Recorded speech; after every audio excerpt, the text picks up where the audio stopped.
بسم الله الرحمن الرحیم. ملګرو اقرار احمد یم. اکسیډنټلی به وایو یا په ایمرجنسي بنیاد باندې ځکه په سوشل میډیا باندې یو افغاني چلیدلې چې علمګودر کې د یحیی چې کوم سلی و د هغه قبرکشایي شروع شوله. د هغې نه بعد بیا داسې خبرې شروع شوې چې هغه کار بیا سیاست نظر شروع د هغه کار بند شولو. نو مونږ هڅه وکړله، کوشش هم وکړلو، مونږ مراد بھائی سره کنټیکټ وکړلو، مونږ راغللو. دا مهال دلته علمګودر په علاقه کې موجود یم. شا باندې تاسو مونږ دغه پردې وینو. د ده دننه خبر دغه دی چې کار شروع دی، یعنی قبرکشایي یا چې کوم هغه سلی جوړ شوی و، هغه کنده یا هغه کوه د هغه کولاوېدنه شروع ده.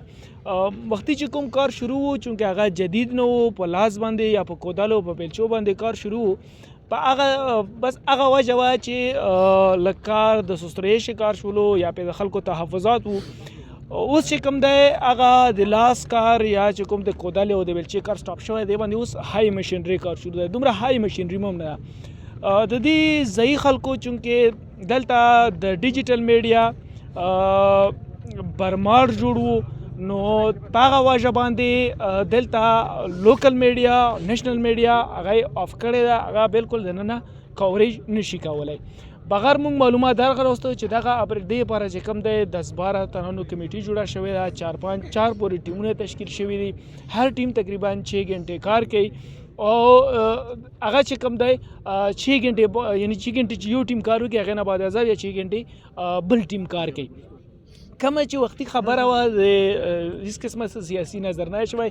ها جدید مشینري نه راغلې د حکومت طرفه، د صوبایي حکومت طرفه یا د وفاقي حکومت طرفه څه خاطرخواه اقدامات نه شوي. نو همدغه وجه چې دې ځایي یعنی دې چې کوم عوام دي هغه تللی دي د پېښور په لور باندې، هلته روډ بندوي یا احتجاجي مظاهره کوي. غوښته یې صرف همدغه ده چې په جدید مشینرۍ باندې دغه د یحیی چې کوم سلی دغه کولاو کړی شي او یحیی ته راوباسلی شي.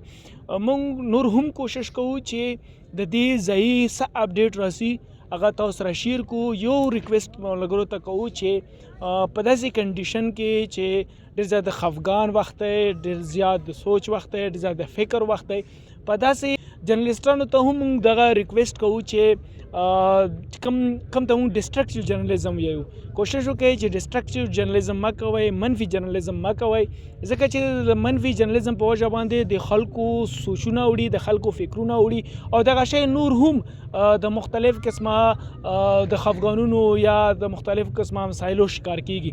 نو کوشش وکړئ چې پازیټیو جرنالیزم راواخلئ، خلک خبر کړئ.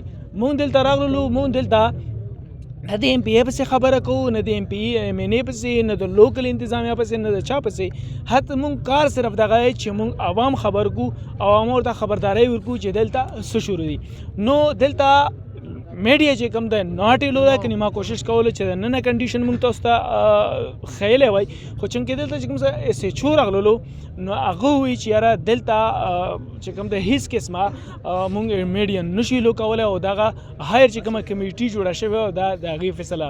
نور چې څه قسمه اپډیټ راسي هغه مونږ تاسو سره دغه پاڼه باندې شیر کوو. او اوس به زه مایک هم ځکه بندوم، مراد بهیم هم ډېره زیاته مننه، لوکل خلکو هم ډېره زیاته مننه.